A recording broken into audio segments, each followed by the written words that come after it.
think most of us would probably say that we'd like to be more generous, right? With our time, with our money, with our resources.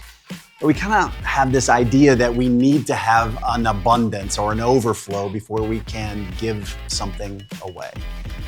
Well, recently, Stone Table board member David Wigington joined me in speaking at the Chi Alpha Commission Conference to a couple thousand, I guess what we could call poor college students, about a different way to think about generosity, a biblical way to think about generosity. Marketplace skills are missionary skills. I'm going to give you right now the formula for biblical generosity. It's right there in 2 Corinthians 8, verse 2. This is the formula for biblical generosity. You ready? Joy plus poverty equals generosity. Now that runs very counterculture to the way we think, because we think, well, when I'm out of college and I've got a good marketplace job and I'm making $100,000, then I'll be generous. Because right now I'm a poor college student. Listen, I hang out with a lot of college students. There's no such thing as a poor college student. When I was a college student, I would go donate plasma every week for $15. You get a lot more than that now, so I could take my fiance out to dinner on Friday night. That's what it means to be a poor college student. I was literally donating plasma to take my future wife out to dinner. Joy plus poverty equals generosity. Paul says their overflowing joy and their extreme poverty welled up in rich generosity. The best giving comes from those who don't seem like they can afford it.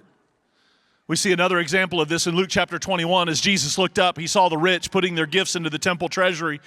He also saw a poor widow put in 2 small copper coins. Truly, I tell you, he said, this poor widow has put in more than all the others. All these people gave their gifts out of their wealth, but she, out of her poverty, put in all she had to live on.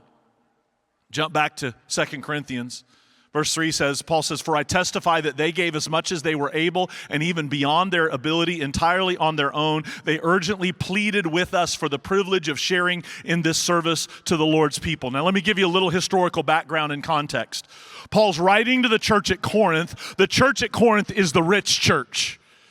And the Macedonian church is the poor church. And so Paul is writing to the church in Corinth, the rich church, and bragging on the poor church, Macedonia, who out of their poverty and out of their joy were extremely generous. And they're begging for the opportunity to be generous. Generosity is voluntary. It's not coerced. 2 Corinthians 9:7, Paul says, each of you should give what you've decided in your heart to give, not reluctantly or under compulsion, for God loves a cheerful giver. The best giving comes from those who give cheerfully. Verse 5, Paul says, and they exceeded our expectations. Let me tell you, generosity exceeds expectations. Generosity surprises people. That's what's so awesome about generosity, is it comes as a surprise to people. It's why people love Mr. Beast. It's why there's millions and millions and millions of people following guys like Mr. Beast and others on social media. It's surprising. It comes out of nowhere. Paul continues, and they gave themselves first of all to the Lord, and then by the will of God also to us. Let me tell you something. When you have given yourself completely to the Lord, when you are all in on the call of God for the global glory of Jesus, giving money is easy.